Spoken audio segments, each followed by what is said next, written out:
Hello दोस्तों, स्वागत है आपका आपके अपने यूट्यूब चैनल स्टडी विद एजे में। इसमें आज की वीडियो में मैं आपके लिए लेकर के आया हूँ कि वार्षिक परीक्षा कक्षा 8वीं के बच्चों के लिए अभी 20 तारीख को आपका हिंदी का पेपर है बच्चों, 20 फरवरी को। उसमें किस प्रकार के प्रश्न आएंगे, कैसे प्रश्न आपके लिए महत्वपूर्ण होंगे, परीक्षा का पैटर्न क्या होगा, प्रश्नों का पैटर्न क्या होगा, वो सारी चीज़ें आज की इस वीडियो में हम देखेंगे।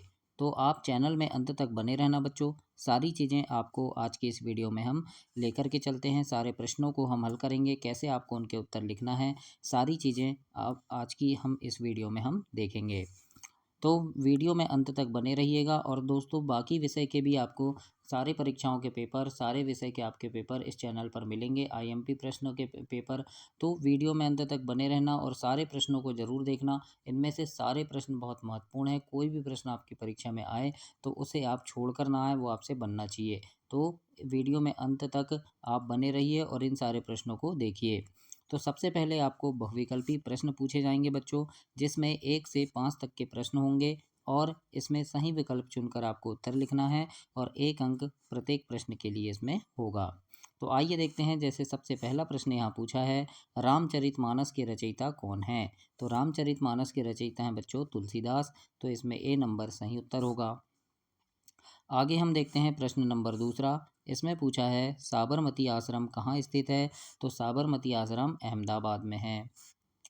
आगे देखते हैं प्रश्न नंबर 3 और इसमें पूछा है, बिरसा मुंडा का संबंध निम्नलिखित में से वर्तमान के किस राज्य से था? तो बिरसा मुंडा का संबंध झारखंड राज्य से था। चौथा प्रश्न है बच्चों, मुफ्त की चीज़ों का मज़ा लेने के लिए क्या होना पड़ता है? तो निसंकोची होना पड़ता है। और पांचवा प्रश्न है, हे भगवान वाक्यांश में कौन सा विराम चिन्ह लगेगा? तो इसमें विस्मयादि बोधक चिन्ह लगेगा। तो इस प्रकार से आप इन प्रश्नों को कंप्लीट करेंगे तो ऐसे प्रश्न आपसे पूछ सकते हैं बच्चों। पाठ से भी प्रश्न रहेंगे और आपके व्याकरण से और सहायक वाचन से भी आपको प्रश्न पूछे जाएंगे। तो याद रखिएगा, ये सारे प्रश्न आपसे ज़रूर से बनने चाहिए। इसके बाद हम देखते हैं, रिक्त स्थान की पूर्ति कीजिए वाले प्रश्न हैं, जो आपके प्रश्न 6 से 10 तक होंगे। और इसमें प्रश्न पूछा है, जैसे नीचे दिए गए रिक्त स्थान की पूर्ति कीजिए और प्रत्येक प्रश्न के लिए 1 अंक आपको मिलेगा। तो जैसे प्रश्न नंबर 6 है और इसमें लिखा है, सुंदरता की मृत तृष्णा में पथ भूल न जाना पथिक कहीं। तो यहाँ खाली स्थान में मृत तृष्णा आएगा। सातवां प्रश्न है, इस आसन की आकृति में बैठे हुए खरगोश जैसी प्रतीत होती है, इसलिए इसे सस्कासन कहते हैं। और आठवां प्रश्न है, वीर जननी का पुरस्कार श्रीमती सुब्रमण्यम डॉक्टर चंद्रा की माँ को मिला था। और महर्षि परशुराम का जन्म सतयुग में हुआ था। 10वां प्रश्न है, स्वागत की संधि विच्छेद सुधन आगत होगा। तो इस प्रकार से आपको प्रश्न 10 तक ऐसे कंप्लीट करना है, जो खाली स्थान वाले प्रश्न होंगे। अब हम देखेंगे अति लघुत्तरी प्रश्न, जो प्रश्न नंबर 11 से 16 तक होंगे बच्चों। और एक प्रश्न के लिए आपको इसमें 2 अंक मिलेंगे। तो ये प्रश्न काफ़ी ज़्यादा महत्वपूर्ण है। तो सारे प्रश्नों को आप देखिएगा, जो प्रश्न आपसे नहीं बन रहा है उनको आप कंठस्थ कीजिएगा, ताकि परीक्षा में वो प्रश्न आए तो आप इससे चूकें ना। और ये कोई आपका रियल पेपर का वीडियो नहीं है बच्चों, लेकिन यहाँ से काफ़ी सारे प्रश्न बहुत महत्वपूर्ण हैं, इसलिए इसको आप एक बार देखकर जरूर जाइएगा।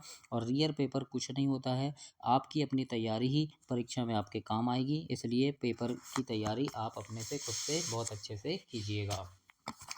आइए देखते हैं प्रश्न नंबर 11। इसमें लिखा है, शिवाजी ने किसके विरुद्ध तलवार उठाई थी? तो इसके उत्तर में आप लिखिएगा, शिवाजी ने विदेशी आक्रमणकारियों और औरंगजेब के अत्याचारी शासन के विरुद्ध तलवार उठाई थी। किसके विरुद्ध? तो शिवाजी ने विदेशी आक्रमणकारियों और औरंगजेब के अत्याचारी शासन के विरुद्ध तलवार उठाई थी। इस प्रकार से आपको इसका उत्तर लिखना है। प्रश्न नंबर 12 है, सत्याग्रह का अर्थ क्या होता है? तो इसमें लिखेंगे, सत्याग्रह का अर्थ है सत्य के लिए आग्रह, अर्थात सत्य पर डटे रहकर हिंसक तरीके से विरोध करना।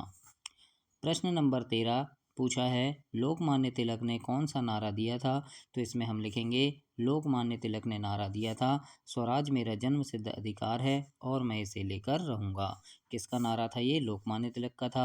हो सकता है ये आपसे ऑप्शन वाले प्रश्न में खालिस्तान में भी पूछ सकता है, तो इसीलिए इसको आप याद रखिएगा। 14 प्रश्न है, सिर साटे पर रूख रहे तो भी रस्तो जान, इसका अर्थ क्या होगा? तो इसके उत्तर में आप लिखेंगे, इसका अर्थ है कि यदि सिर कटने सिर कटने के बदले भी एक वृक्ष की रक्षा हो सके तो अ, उसे सस्ता सौदा ही समझना चाहिए। इस प्रकार से प्रश्न 14 तक आप इसे कंप्लीट करेंगे। अब हम देखते हैं प्रश्न नंबर 15। इसमें पूछा है, रेड क्रॉस के सदस्यों को कैसे पहचाना जा सकता है? तो इसके उत्तर में आप लिखिएगा, रेड क्रॉस के सदस्यों को उनकी सफ़ेद पट्टी पर बने लाल रंग के क्रॉस के चिन्ह से पहचाना जा सकता है। इस प्रकार से लाल रंग का क्रॉस ऐसे बने रहता है, मतलब ये क्या है, रेड क्रॉस है। 16 प्रश्न है, जहाँ संतान के प्रति स्नेह का भाव हो वहाँ कौन सा रस होगा? तो इसके उत्तर में आप लिखेंगे, जहाँ संतान या बालकों के प्रति स्नेह का भाव हो वहाँ पर वात्सल्य रस होता है। तो इस प्रकार से आपको बच्चों रस, छंद, अलंकार इनसे भी प्रश्न पूछे जाएंगे। तो ये सारी चीज़ें भी आप बहुत अच्छे से व्याकरण भी पढ़कर जाइएगा। अब देखते हैं हम लघु उत्तरीय प्रश्न जो 17 से 22 हैं, जिसमें 3 अंक आपको मिलेंगे और इसमें भी काफ़ी महत्वपूर्ण प्रश्न आपके लिए यहाँ पर दिया गया है।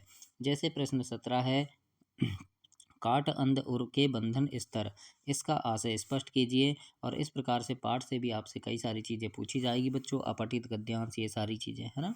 तो आइए देखते हैं 17 प्रश्न है, इसका उत्तर है कि इस पंक्ति का आशय है कि हे माँ सरस्वती, अज्ञानता से भरे हुए हृदय के बंधनों को काट दो और हमें ज्ञान का आलोक प्रदान करो। इसका उद्देश्य मनुष्य के भीतर व्याप्त अज्ञानता के अंधकार को दूर कर उसे नई चेतना और ज्ञान से आलोकित करना है। इस प्रकार से प्रश्न 17 में दिया है, जो पूछा था आपसे कि काठ अंध उर के बंधन स्तर का, इसका आशय आपको स्पष्ट करना था।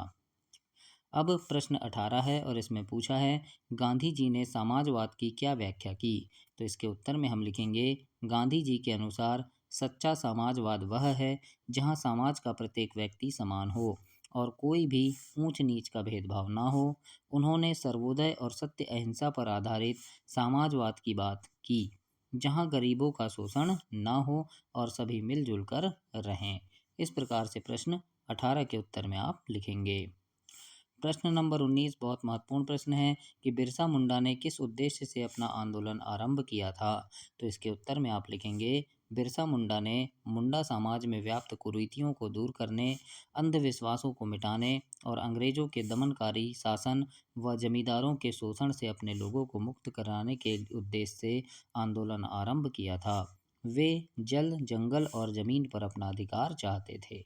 इस प्रकार से प्रश्न 19 के उत्तर में आप लिखेंगे। दोस्तों, चैनल को ध्यान से सब्सक्राइब कीजिएगा। आपके आने वाले सभी विषय के पेपर के लिए 3-3, 4-4, 5-5 वीडियो एक एक पेपर की मैं इसमें डालूंगा, जिसमें काफ़ी सारे प्रश्न आपके महत्वपूर्ण होंगे।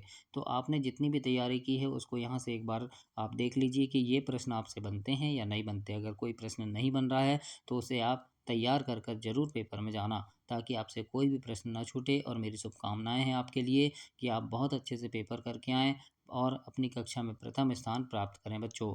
तो सारी चीज़ें आपको यहाँ से बननी चाहिए। जैसे 20वां प्रश्न देखते हैं, ज्ञान विज्ञान के क्षेत्र में संसार को प्राचीन भारत की क्या देन है? तो इसके उत्तर में आप लिखेंगे, प्राचीन भारत ने संसार को शून्य का ज्ञान, दशमलव प्रणाली, खगोल विज्ञान, आयुर्वेद और शल्य चिकित्सा जैसी महान उपलब्धियां दी। आर्यभट्ट, चरक और सुश्रुत जैसे विद्वानों के शोध ने ही आधुनिक विज्ञान की नींव रखी। योग भी भारत की ही महान देन है। इस प्रकार से प्रश्न 20 में आप लिखेंगे। प्रश्न 21 आपसे पूछा है यहाँ पर, उपमा अलंकार किसे कहते हैं?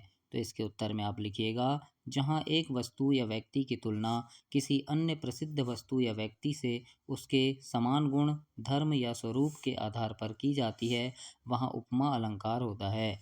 जैसे पीपर पात सरिस मन डोला, इसमें मन की तुलना पीपल के पत्ते से की गई है। तो इस प्रकार से जहाँ पर तुलना की जाती है वहाँ उपमा अलंकार होगा। तो प्रश्न 21 के उत्तर में आप इस प्रकार से लिखेंगे। इसके बाद प्रश्न 22 में आपसे पूछा है कि अपने मित्र को किसी ऐतिहासिक स्थल की जानकारी देते हुए एक पत्र लिखना है। जहाँ भी आप घूमने गए होंगे उसके बारे में चर्चा करना है पत्र में। तो इस प्रकार से आप ये यहाँ देख लीजिए कैसे यहाँ पत्र लिखा गया है, वहाँ के बारे में बताया गया है। तो ऐसे आपको लिखना है, या फिर आपको आवेदन पत्र लिखने आ सकता है छुट्टी के लिए, है ना, या फिर अपने मित्र को जन्मदिन पर आमंत्रित करने के लिए पत्र लिखने आ सकता है, या जन्मदिन की बधाई देने पत्र लिखने आ सकता है। तो इस प्रकार से एक लेटर लिखने के लिए आपको एक प्रश्न पूछा जाएगा। अब देखते हैं हम प्रश्न नंबर 23 से 26 तक दीर्घ उत्तरीय प्रश्न होंगे, जिसमें आपके 5 अंक का एक यानी एक प्रश्न 5 अंक के लिए अंक का होगा। 23 प्रश्न यहाँ पूछा है, गिरधर की कुंडलियाँ लोक व्यवहार में कितनी उपयोगी हैं? तो इसके उत्तर में आप लिखिएगा, गिरधर की कुंडलियाँ लोक व्यवहार की दृष्टि से अत्यंत उपयोगी है। वे हमें व्यवहारिक जीवन की गहरी समझ प्रदान करती है। कवि गिरधर ने इसके माध्यम से बताया है कि बिना सोचे समझे कार्य करने के बाद मन में पछताना पड़ता है। उन्होंने गुणग्राही बनने, बीती बातों को भूलकर भविष्य पर ध्यान देने और स्वार्थी मित्रों से सावधान रहने की शिक्षा दी है। ये कुंडलियाँ आज के समय में भी व्यक्ति को नैतिक और सामाजिक रूप से जागरूक बनाने में महत्वपूर्ण भूमिका निभाती है। इस प्रकार से प्रश्न 23 के उत्तर में हम लिखेंगे और ऐसे कंप्लीट करेंगे। 24 प्रश्न देखते हैं, पूछा है इसमें, युद्ध में वे विजय नहीं होते तो खंदक खाइयों को ताकते झाँकते विजय माला पड़ती है उनके गले, जो अपनी संपूर्ण शक्ति को तौलकर छलांग लगाते हैं, खतरों से खेलते हैं। इस पंक्ति की संदर्भ सहित आपको व्याख्या करना है। तो संदर्भ में आप लिखेंगे कि ये पंक्तियाँ हमारी पाठ्य पुस्तक के अपराजिता या साहस जैसे प्रेरणादायी प्रसंगों से प्रेरित है। और इसकी व्याख्या में लिखेंगे कि इन पंक्तियों का भाव है कि जीवन में सफलता या युद्ध में विजय प्राप्त केवल उन्हीं को मिलती है जो साहसी होते हैं। जो लोग मुश्किलों या खाइयों को देखकर डर जाते हैं या हिचकिचाते रहते हैं, वे कभी लक्ष्य प्राप्त नहीं कर सकते। इसके विपरीत जो व्यक्ति अपनी पूरी क्षमता के साथ जोखिम उठाता है और खतरों का सामना निडरता से करता है, सफलता उसी के कदम चूमती है और विजय के लिए अडिग आत्मविश्वास और अटूट साहस अनिवार्य है। तो इस प्रकार से आप प्रश्न 24 लिखेंगे और ऐसे इसे कंप्लीट करना है। और ऐसे कोई भी पंक्ति आपसे पूछ सकता है बच्चों, उसके संदर्भ और प्रसंग सहित व्याख्या करने के लिए आपसे पूछा जाएगा। 25 प्रश्न देखेंगे, इसमें लिखा है, नीचे दिए गए गद्यांश को पढ़कर प्रश्नों के उत्तर देंगे। तो एक गद्यांश भी दिया रहेगा आपको, जिसमें से वहीं से आपको प्रश्नों के उत्तर देना रहेगा। जिस प्रकार से गद्यांश दिया है और नीचे प्रश्न है, जैसे कि शरीर का सबसे महत्वपूर्ण अंग कौन सा है, तो ये गद्यांश में ही इसमें लिखा होगा। जैसे यहाँ लिखा है, देखो, नाक शरीर का सबसे अधिक महत्वपूर्ण अंग है ना। तो उत्तर मिल गया। तो ऐसे ही आपको गद्यांश से उत्तर मिलेंगे। तो यहाँ से आपको उत्तर भी देख लेना है और इस प्रकार से आपको लिखना है। इसके बाद निम्नलिखित में से किसी एक विषय पर संक्षिप्त निबंध लिखना है। तो प्रिय शिक्षक, खेलों का महत्व और विद्यार्थी और अनुशासन। तो इनमें से कोई भी एक में आपको निबंध लिखना है। तीनों के बारे में मैंने यहाँ लिखवा दिया है। देखिए किस प्रकार से यहाँ लिखा है मैंने। तो यहाँ पर आप देख सकते हैं बच्चों, और अगर आपको नहीं बनता तो आप इसे नोट कर लीजिए, ताकि आपको ये सारी चीज़ें बने। और एक बार पेपर के पहले इसे ज़रूर पढ़ कर जाइएगा और इस वीडियो को पूरा देखिएगा। और इसी प्रकार के और भी वीडियो आपके सारे विषय के वीडियो चैनल पर डले हैं, तो उन्हें भी एक बार पेपर के पहले आप ज़रूर से देखिएगा, ताकि परीक्षा में कोई भी प्रश्न आपके लिए पूछा जाए तो वो आपसे ना बने, ऐसा ना हो, है ना। तो ध्यान से आप इन सारी चीज़ों को देखिएगा। तो आपकी जितनी भी तैयारी है, आपने कितनी तैयारी की है, क्या अच्छे से आपने तैयार किया है। तो अब आपका परीक्षा का समय है, तो आपको एक बार इस पेपर को देखना चाहिए कि आपको यहाँ से कोई ऐसा प्रश्न है जो ना बन रहा हो, तो उसे आप कंप्लीट करके परीक्षा में जाएं। और परीक्षा के लिए आपको बहुत बहुत शुभकामनाएं। बहुत अच्छा आपका पेपर बने, बहुत अच्छे से आप पढ़ाई करें और प्रथम स्थान प्राप्त करें। धन्यवाद बच्चों।